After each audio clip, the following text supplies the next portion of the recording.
How long can a person live inside someone else's story before they begin to disappear from their own? Not publicly, not dramatically, not in a way anyone notices, but quietly. So quietly that even the people looking directly at them begin to see only the names attached to them instead of the human being standing there. For nearly 2 decades, the world thought it knew Vanessa Trump, or EITs. It thought it knew the role she played: former model, Trump family member, mother, ex-wife, public figure. Depending on who was telling the story, she was either a supporting character in one of America's most famous dynasties or a footnote attached to larger names that seemed to command all the attention. But there is a difference between being seen and being understood. And sometimes the people hidden closest to the spotlight become the hardest people to truly recognize.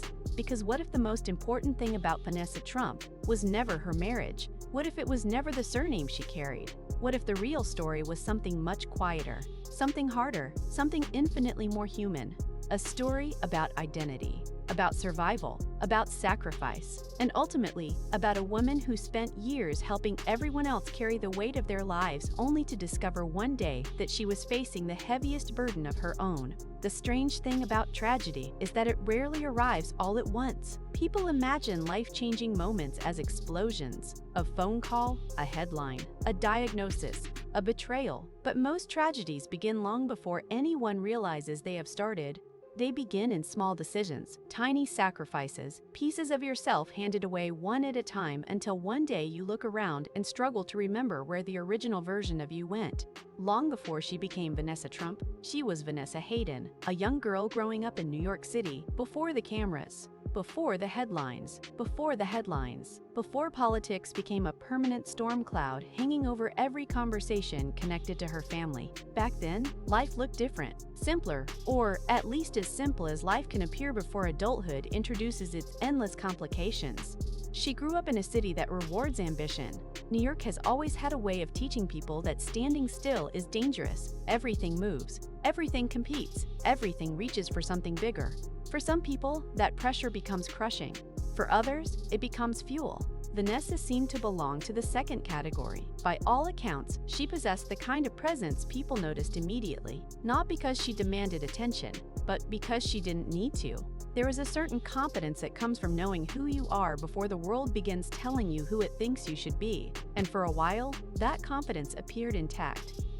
She attended prestigious schools, moved through circles filled with opportunity, pursued modeling, built a life that seemed to be unfolding according to a familiar New York script: work hard, build connections, create opportunities, move forward. Simple, at least on paper. But life has a habit of rewriting scripts when we least expect it. Some introductions change everything.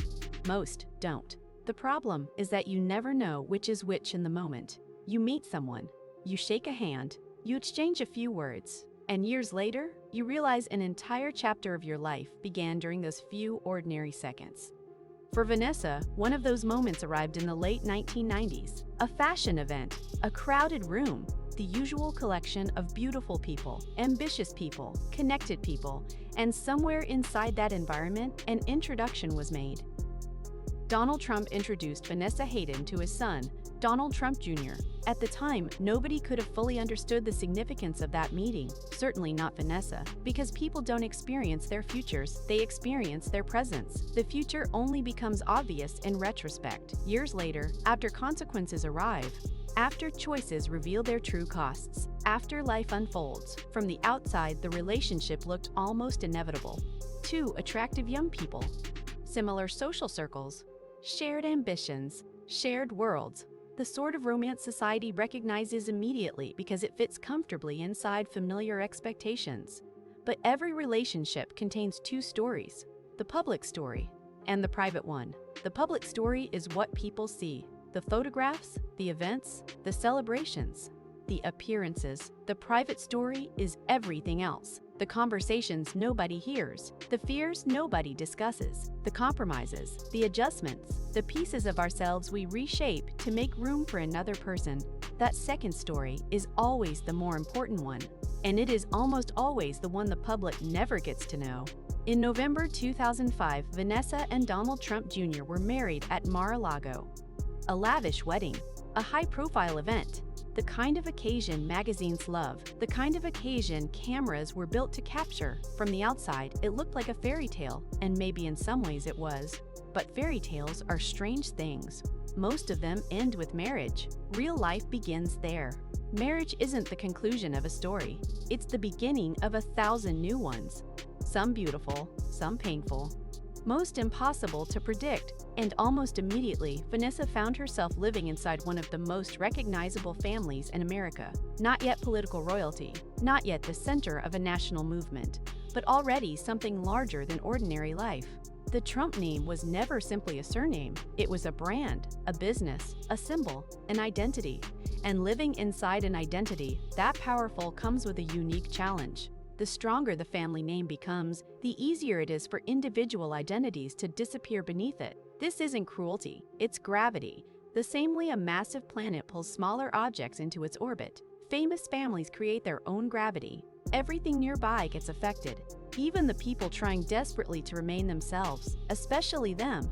Over the next several years, Vanessa became a mother, then a mother again, and again, and again. 5 children, 5 lives, 5 human beings depending on her presence, her patience, her guidance, her love. People often talk about motherhood as though it is a role, but roles can be switched on and off.